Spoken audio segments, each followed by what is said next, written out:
નમસ્કાર મિત્રો, હું ડૉક્ટર રમેશ કાલિયા આ ચેનલમાં આપ સૌ મિત્રોનું હાર્દિક સ્વાગત કરું છું.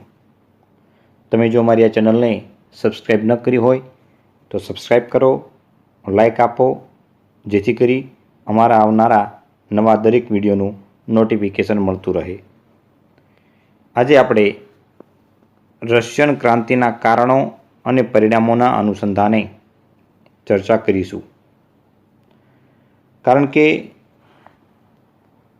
1917ની રશિયન ક્રાંતિ એ અર્વાચીન ઘટનાઓમાં એક યુગ પરિવર્તક બનાવ ગણવામાં આવે છે. કારણ કે રશિયન ક્રાંતિએ માત્ર રશિયન નાગરિકોને નહીં પરંતુ વિશ્વના કામદારો અને શ્રમજીવીઓનો પોતાના અધિકારો પ્રાપ્ત કરવા માટે આ લડત એ ખૂબ મહત્ત્વની હતી. આમ જોઈએ તો ફ્રાન્સની ક્રાંતિ એ મધ્યમ વર્ગના લોકો માટેની ક્રાંતિ હતી, જ્યારે 1917ની રશિયન ક્રાંતિ એ શ્રમજીવીઓ અને કામદારો માટેની ક્રાંતિ ગણવામાં આવે છે.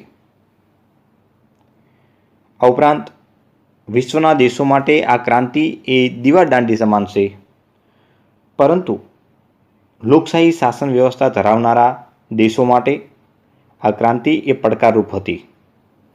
કારણ કે આ ક્રાંતિ એ મજૂરો અને કામદારોના હકો માટે જાગૃતતા લાવવા માટે આ ક્રાંતિએ પાયાની ભૂમિકા ભજવી છે. આમ 1917ની રશિયન ક્રાંતિ માટે અનેક પરિબળો જવાબદાર હતા. તેમાં ખાસ કરીને ઝાર વંશના શાસકોનું અત્યાચાર એ 1917ની રશિયાના ક્રાંતિ માટે પાયાનું પરિબળ ગણવામાં આવે છે. કારણ કે રશિયામાં રોમનોફ ઝાર વંશના શાસકોનું એ શાસન હતું. આ વંશના મોટા ભાગના શાસકો સત્તાના ઘમંડી, અત્યાચારી અને ક્રૂર રહેલા હતા. આ ઉપરાંત જે લોકો પોતાના અધિકારોની માગણી કરવા માટે મુવમેન્ટ ચલાવે ત્યારે તેમના અવાજને દબાવી દેવામાં આવતો હતો. પરિણામ સ્વરૂપે ઝાર વંશના શાસકો એ રશિયાના મહાન પ્રભુઓ કે વ્યક્તિ તરીકે પણ પૂજાતા હતા. કારણ કે તેમની ક્રૂર નીતિના કારણે ઉદારવાદી વિચારધારા ધરાવનારા આગેવાન નેતાઓની ધરપકડ કરી સાઇબેરિયાના જે ઉજ્જડ અને કાતિલ ઠંડાવાળા પ્રદેશોમાં ધકેલી દેવામાં આવતા હતા. આ ઉપરાંત તેમની ધરપકડ કરી અને હત્યા કરવામાં આવતી હતી. આમ એ ખુદ શાસન વ્યવસ્થામાં એ લોકો અસંતુષ્ટ ધરાવતા હોવાથી તેમણે 1917ની ક્રાંતિ માટે મંડાણ કર્યું હતું. જ્યારે 1917ની રશિયન ક્રાંતિ માટે પ્રજા પીડક વહીવટી તંત્રને પણ જવાબદાર પરિબળ ગણવામાં આવે છે. કારણ કે રશિયાનો છેલ્લો રાજા ઝાર નિકોલસ બીજો હતો, જે નિર્બળ અને અયોગ્ય શાસક રહેલો હતો. કારણ કે ઝાર નિકોલસ બીજા ઉપર તેની પત્ની એલેક્ઝાન્ડ્રાનો ખૂબ જ પ્રભાવ રહેલો હતો અને એલેક્ઝાન્ડ્રા ઉપર રાસ્પુટિન નામનો એક વ્યક્તિ રહેલો હતો, તેનો ખૂબ જ પ્રભાવ રહેલો હતો. કારણ કે ઝાર નિકોલસ બીજાનો દીકરો એ અસાધ્ય રોગથી પીડાતો હોવાથી અનેક ઉપચારો કરવા છતાં પણ તેને આ રોગમાંથી મુક્તિ નહોતી અપાવી શક્યા. પરંતુ જે રાસ્પુટિન નામનો વ્યક્તિ રહેલો હતો તેણે ઝાર નિકોલસ બીજાના દીકરાને અસાધ્ય રોગમાંથી મુક્તિ અપાવી. તેના કારણે ઝાર નિકોલસ બીજાની પત્ની એલેક્ઝાન્ડ્રા માનસ ઉપર રાસ્પુટિનનો ખૂબ પ્રભાવ રહેલો હતો. અને ઘણી વખત એમ પણ બી કહેવાતું હતું કે ખરેખર રશિયામાં ઝાર નિકોલસ બીજાનું નહીં, પરંતુ રાસ્પુટિનનું શાસન ચાલે છે. કારણ કે અયોગ્ય શાસન વ્યવસ્થા ચાલવાના કારણે રાસ્પુટિન ઘણી વખત અધિકારીઓની નિયુક્તિ કરવા, બદલી કરવા, બઢતી આપવા, બરતરફ કરવાનો ઘણા બધા નિર્ણયો એ પોતે સ્વતંત્ર રીતે રહી શકતો હતો. બીજી તરફ આ રાસ્પુટિન રહેલો છે તે દંભી, સત્તાનો ભૂખ્યો અને હલકા ચારિત્રનો રહેલો હતો.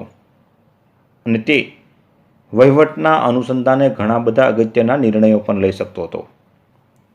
આ રાસ્પુટિનનો અર્થ એ ગંદા કૂતરો એવો પણ થાય છે. પરંતુ પ્રજાપીડક વહીવટી તંત્રના કારણે 1917ની ક્રાંતિ થઈ હતી.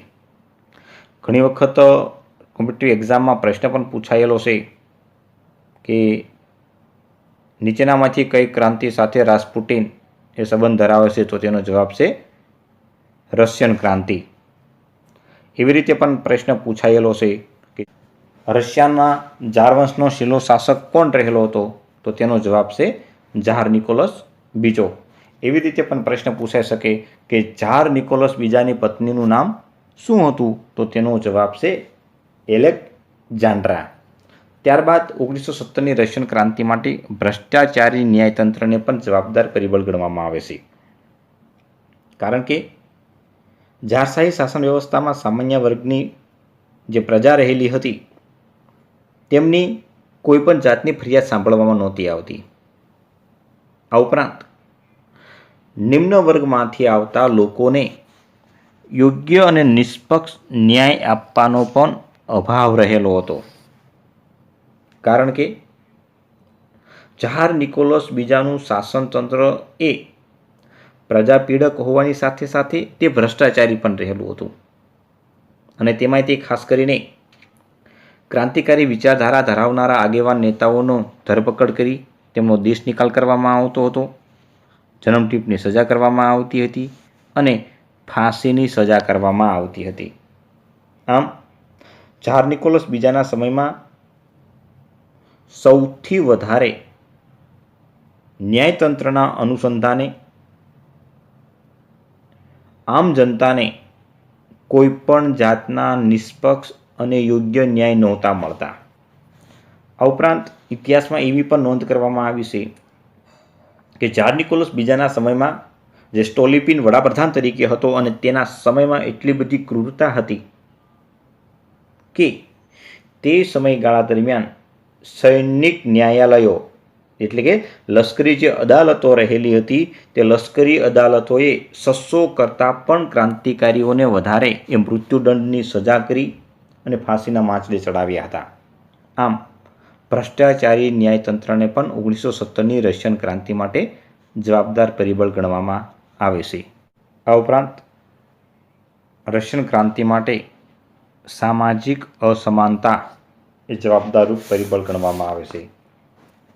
કારણ કે આ સમયગાળા દરમિયાન રશિયામાં તેનો સમાજ જીવન 2 વિભાગોમાં વિભાજિત રહેલો હતો. તેમાં એક ઉપલો વર્ગ અને 2 નિમ્ન વર્ગ. ઉપલો વર્ગ જે રહેલો હતો તેમાં જમીનદારો, રાજપરિવાર, ઉમરાવો, ઉચ્ચ અધિકારીઓ, અમલદારો વગેરેનો સમાવેશ થતો હતો. અને આ ઉપલા વર્ગની અંદર રહેલા લોકોને વિશેષ અધિકારો મળતા હતા. જ્યારે બીજી તરફ નિમ્ન વર્ગના લોકોમાં ખેડૂતો, મજૂરો, કામદારો, કારીગરો વગેરે લોકોનો સમાવેશ થતો હતો. તેમને કોઈ પણ જાતના અધિકારો નહોતા મળતા અને તેમનું દિન પ્રતિદિન શોષણ થતું હતું. આમ સમાજની અંદર વ્યાપેલી અસમાનતાને પણ 1917ની રશિયન ક્રાંતિ માટે જવાબદાર પરિબળ ગણવામાં આવે છે. ત્યારબાદ આર્થિક કારણને પણ 1917ની રશિયન ક્રાંતિ માટે જવાબદાર પરિબળ ગણવામાં આવે છે. કારણ કે 19મી સદીની શરૂઆતના સમયગાળા દરમિયાન રશિયામાં ઔદ્યોગિકરણ થવાના કારણે ધીમે ધીમે કરતાં રશિયામાં ખૂબ જ બહોળા પ્રમાણમાં ઉદ્યોગોનો વિકાસ થયો હતો અને તેના કારણે રશિયામાં એક નવો વર્ગ એટલે કે કામદાર વર્ગનો ઉદ્ભવ થયો હતો. પરંતુ રશિયા એક ખેતી પ્રધાન દેશ હોવાની સાથે સાથે ઝાર નિકોલસ બીજાના સમયમાં એક ખેડૂતોનું આર્થિક ક્ષેત્રે ખૂબ જ શોષણ થતું હતું અને બાકી હતું તો ઉદ્યોગોમાં કામ કરતા કામદારોનું પણ આર્થિક ક્ષેત્રે ખૂબ જ શોષણ થતું હતું. કારણ કે ખેતી સાથે સંકળાયેલા લોકોને ખેતીની અંદર ઉત્પાદિત થયેલી વસ્તુના પોષણક્ષમ ભાવ નહોતા મળતા અને તેના કારણે ખેડૂત વર્ગ દિન પ્રતિદિન એક ગરીબી તરફ પ્રયાણ કરતો હતો. જ્યારે બીજી તરફ કારીગર વર્ગ રહેલો છે તેની પાસેથી 10 કલાક 12 કલાક કામ કરાવી અને ખૂબ જ ઓછું વેતન આપવામાં આવતું હતું. તેમને કોઈપણ જાતના અધિકારો નહોતા, તેમને આરોગ્યના અનુસંધાને કોઈપણ જાતની સવલતો નથી, તેમને કોઈપણ જાતના આકસ્મિક એક વીમાઓ નહોતા. આમ ઔદ્યોગિક ક્રાંતિ થવાના કારણે રશિયામાં ગરીબીની સાથે સાથે બેકારી અને ઓછું વેતન આપતા હોવાના કારણે કારીગર વર્ગ પણ એ અસંતુષ્ટ થયો હતો. આમ આર્થિક અસમાનતાના કારણે ખેડૂતો અને કારીગર વર્ગોએ પણ ઝાર શાસન વ્યવસ્થા સામે અસંતુષ્ટ વ્યક્ત કરી તેમણે ક્રાંતિ કરવા માટે સંગઠિત બન્યા હતા. જ્યારે બીજી તરફ ધાર્મિક કારણને પણ 1917ની રશિયન ક્રાંતિ માટે જવાબદાર પરિબળ ગણવામાં આવે છે. કારણ કે ઝાર વંશના શાસકો દૈવી હકના સિદ્ધાંતમાં માનતા હતા અને તેમાં ખાસ કરીને ઝાર વંશના એલેક્ઝાન્ડર ત્રીજો એ સ્પષ્ટ કહેતો હતો કે રશિયાની અંદર માત્ર અને માત્ર એક ઝાર અને એક ધર્મનું સૂત્ર હોવું જોઈએ અને પરિણામ સ્વરૂપે રશિયાની અંદર ખ્રિસ્તી ધર્મ સિવાયના જે લઘુમતી વર્ગના લોકો રહેલા હતા તેમની ઉપર ખૂબ જ ત્રાસ ગુજારવામાં આવ્યો હતો. આ ઉપરાંત લઘુમતી લોકો ઉપર રશિયન ભાષા, ધર્મ, શિક્ષણ અને સંસ્કૃતિઓને પરાણે લાદવા માટેના પ્રયત્નો કરવામાં આવ્યા હતા. આમ લઘુમતી વર્ગના લોકો ઉપર ભારે ત્રાસ ગુજારવામાં આવ્યો હોવાના કારણે લઘુમતી વર્ગના લોકો એ અસંતુષ્ટ બન્યા હતા અને તેના કારણે ઝાર નિકોલસ બીજાના સમયમાં જે ક્રૂરતાની નીતિ રહેલી હતી તે અસંતુષ્ટ બનેલા લઘુમતી વર્ગના લોકો પણ એ સંગઠિત થયા અને તેમને પોતાના અધિકારોની માંગણી કરવા માટે કટિબદ્ધ બન્યા હતા. આ ઉપરાંત રશિયા જાપાન યુદ્ધને પણ 1917ની રશિયન ક્રાંતિ માટે જવાબદાર ગણવામાં આવે છે. કારણ કે 1904-05ના સમયમાં જે રશિયા જાપાન યુદ્ધ થયું તેમાં રશિયાનો પરાજય થયો હતો અને તેના કારણે આ યુદ્ધમાં અનેક નિર્દોષ યુવાનો પોતાના રાષ્ટ્રને સુરક્ષિત કરવા માટે તેમણે આહુતિ આપી હતી. પરંતુ એશિયા ખંડનું એક નાનકડું એવું જાપાન દેશે વિશાળકાય વિશ્વની મહાસત્તા ધરાવનાર એ રશિયાને જ્યારે પરાજય આપ્યો અને તેના કારણે રશિયાને આંતરરાષ્ટ્રીય ક્ષેત્રે પ્રદેશ, પૈસા અને પ્રતિષ્ઠા ગુમાવવી પડી હતી. ફરી વખત રશિયાની અંદર જે અસંતુષ્ટ વ્યાપેલો હતો તેના કારણે ઝાર નિકોલસ બીજા સામે એ રશિયામાં ભારે વિરોધ થયો હતો. આમ 1904-05ના યુદ્ધમાં જાપાનનો વિજય અને રશિયાનો પરાજય થવાના કારણે અસંખ્ય યુવા સૈનિકો અવસાન પામ્યા હતા અને રશિયાની અંદર એક અવાજ ઉઠવા લાગ્યો હતો કે કોઈ પણ કાળે આ યુદ્ધ રોકવું જોઈએ. આમ અસંતુષ્ટ બનેલા લોકોએ પણ સંગઠિત બની અને તેમણે 1917ની રશિયન ક્રાંતિ માટે સંગઠિત બન્યા અને પોતાના અધિકારોની માગણી કરી હતી. ઘણી વખત કોમ્પિટિટિવ એક્ઝામમાં પણ પૂછાયેલું છે કે રશિયા જાપાન યુદ્ધ કયા સમયમાં થયું હતું, તો તેનો જવાબ છે ઈસવીસન 1904-05ના સમયમાં. ત્યારબાદ કાર્લ માર્ક્સની વિચારસરણીને પણ 1917ની રશિયન ક્રાંતિ માટે જવાબદાર ગણવામાં આવે છે. કારણ કે કાર્લ માર્ક્સનો વિખ્યાત ગ્રંથ ધ કેપિટલ નામનો ગ્રંથ રહેલો હતો.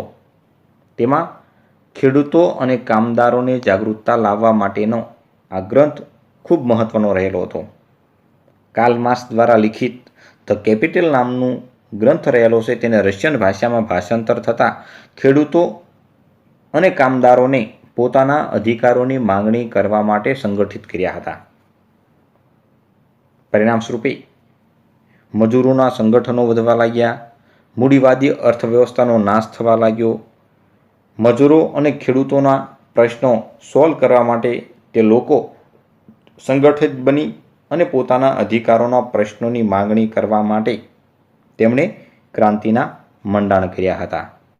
આ ઉપરાંત લોહિયાળ રવિવારની ઘટનાને પણ 1917ની રશિયન ક્રાંતિ માટે જવાબદાર પરિબળ ગણવામાં આવે છે. કારણ કે રશિયન નાગરિકોમાં અસંતોષ અને અધિકારોની માંગણી કરવા માટે ધીમે ધીમે કરતા લોકો સંગઠિત બનવા લાગ્યા હતા. કારણ કે રશિયામાં જાર વંશના શાસકોનું અત્યાચારી શાસન, ભ્રષ્ટાચારી ન્યાયતંત્ર અને લાંચ રૂશ્વતથી ખરડાયેલા શાસનતંત્રની સામે મજૂરો અને કામદારોએ પોતાના અધિકારોની માંગણી કરવા માટે રાજધાની પિટ્સબર્ગ ખાતે એ સંગઠિત બન્યા અને તેમણે પોતાના અધિકારોની માંગણી કરવા માટે એક અરજીપત્ર તૈયાર કર્યું હતું. આ તૈયાર થયેલ અરજીપત્રને 22 જાન્યુઆરી 1905ને રવિવારના રોજ ફાધર ગેપનની આગેવાની અરજીપત્ર આપવા માટે વિશાળ સરઘસનું આયોજન કરવામાં આવ્યું હતું.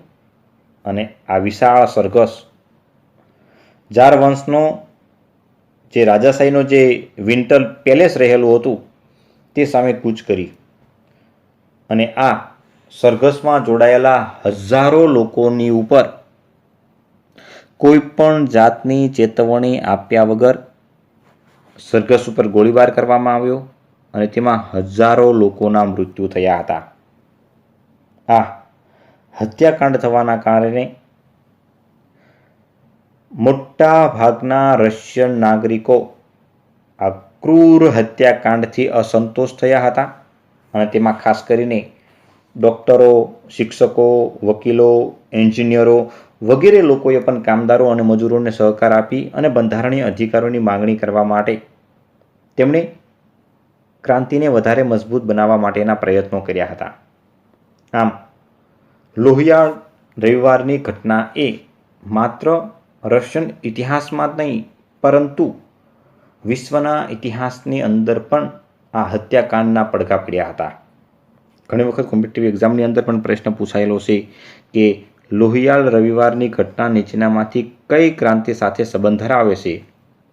તો તેનો જવાબ છે રશિયન ક્રાંતિ. એવી રીતે પણ પ્રશ્ન પૂછાઈ શકે કે રશિયન ક્રાંતિમાં બનેલી લોહિયાળ ઘટના એ ક્યારે બની હતી? તો તેનો જવાબ છે 12 જાન્યુઆરી 1905ના રોજ. એવી રીતે પણ પ્રશ્ન પૂછાઈ શકે કે લોહિયાળ રવિવારની ઘટનાના અનુસંધાને કયા વ્યક્તિની આગેવાની નીચે અરજીપત્ર આપવાની મૂવમેન્ટ કરવામાં આવી હતી? તો તેનો જવાબ છે ફાધર ગેપનની આગેવાની નીચે. ત્યારબાદ 1917ની રશિયન ક્રાંતિ માટે ડ્યુમાની નિષ્ફળતાને પણ જવાબદાર પરિબળ ગણવામાં આવે છે. કારણ કે ઈસવીસન 1905થી 1917 સુધીના સમયગાળા દરમિયાન રશિયામાં કુલ 4 ડ્યુમાઓ બોલાવવામાં આવી. ડ્યુમાનો અર્થ થાય છે પાર્લામેન્ટ. એટલે આજે 4 ડ્યુમાઓ બોલાવવામાં આવી તેમાં પ્રથમ અને બીજી ડ્યુમા કે જે એકદમ નિષ્ફળ ગઈ હતી અને ત્યારબાદ ઝાર નિકોલસ બીજાને એમ થયું કે રશિયન નાગરિકોની હવે એ ધીરજ ખૂટી ગઈ છે. તેના કારણે ઝાર નિકોલસ બીજાએ પ્રજાની શક્તિ પારખી જઈ અને ઓક્ટોબર 1905માં બંધારણીય સુધારાની માંગણી કરવામાં આવી હતી. અને આ બંધારણીય સુધારાની માંગણી કરવામાં આવતા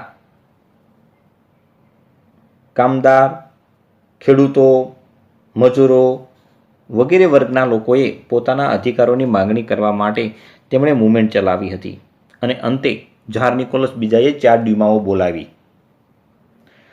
પરંતુ ત્રીજી ડ્યુમા અને ચોથી ડ્યુમા કે જેણે પોતાના 5 વર્ષનો સમયગાળો પૂર્ણ કર્યો હતો, પરંતુ બીજા વર્ગમાં આવનારા લોકોને સંતોષકારક અધિકારો ન મળવાના કારણે એ ડ્યુમાઓ નિષ્ફળ ગઈ હતી.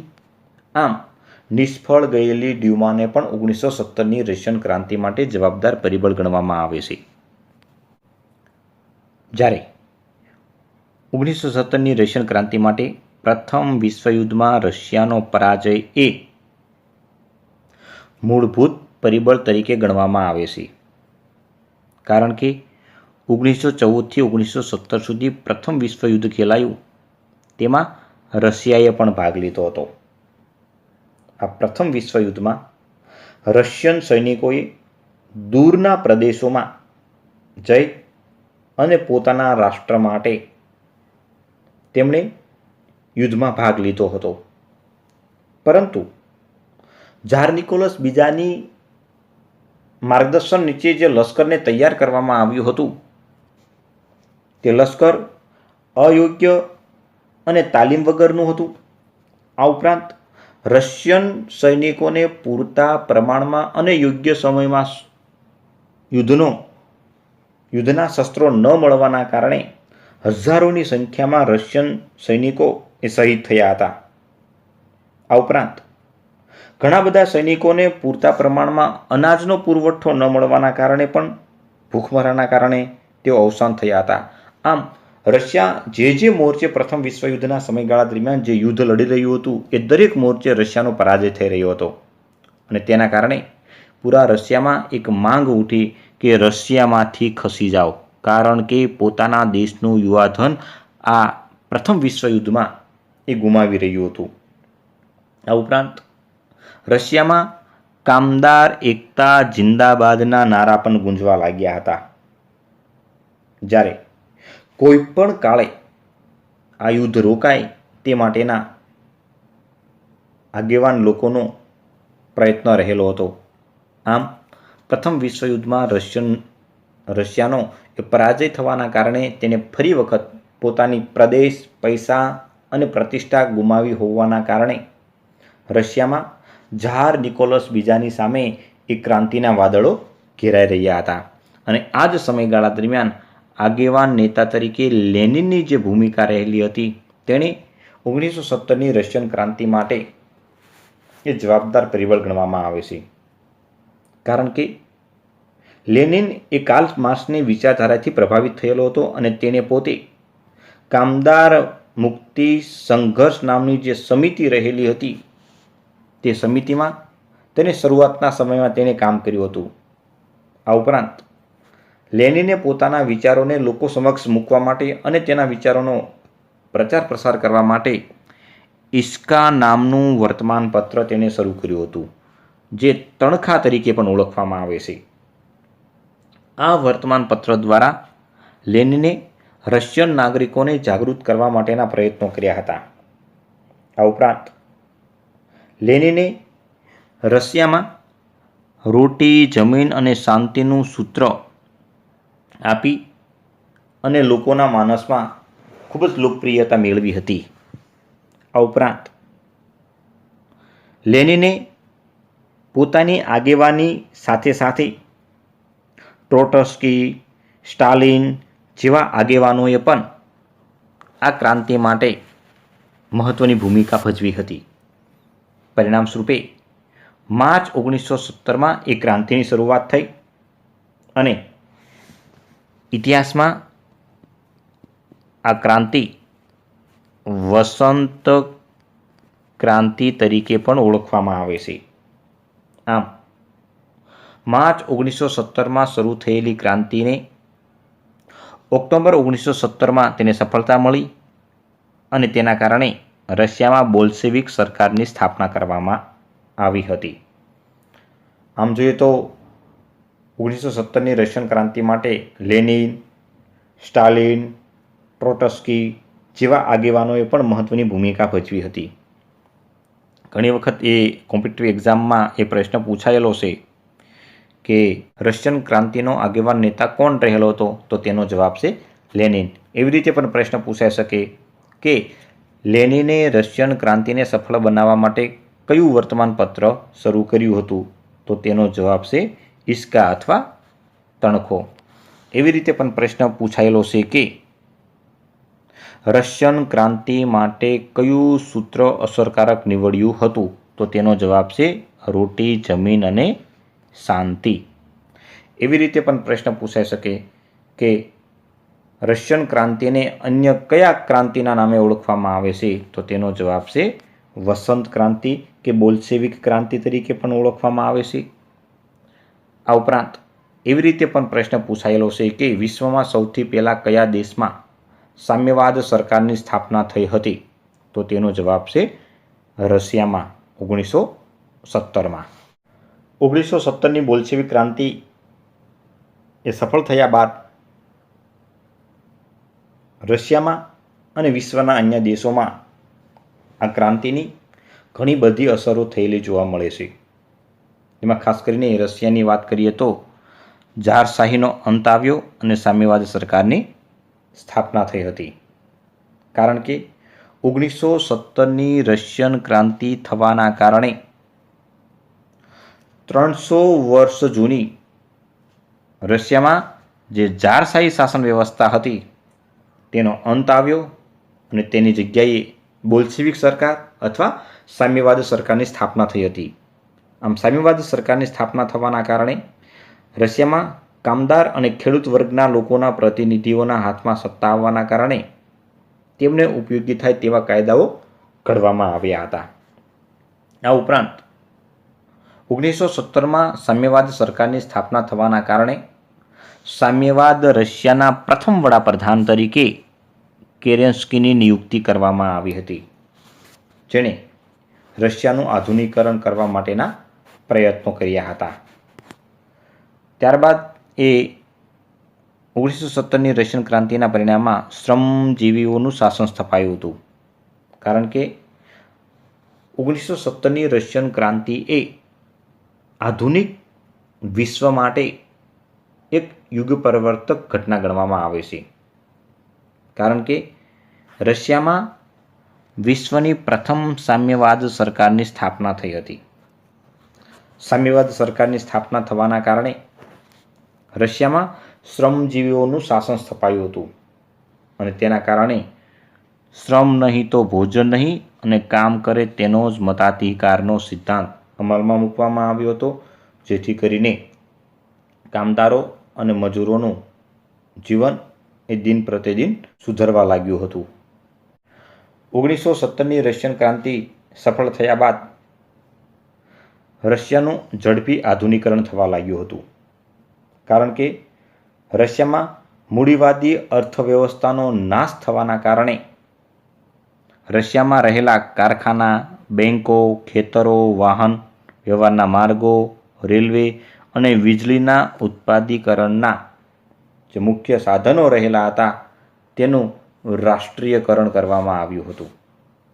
આમ રશિયાના મહત્ત્વના જે પાસાઓ રહેલા હતા તેનું રાષ્ટ્રીયકરણ થવાના કારણે રશિયામાં શિક્ષણ, આરોગ્ય, ઉદ્યોગ, વિજ્ઞાન, લશ્કર, ખેતીવાડી, સિંચાઈ અને વિદ્યુત ક્ષેત્રે ખૂબ જ ઝડપી વિકાસ કરવામાં આવ્યો હતો.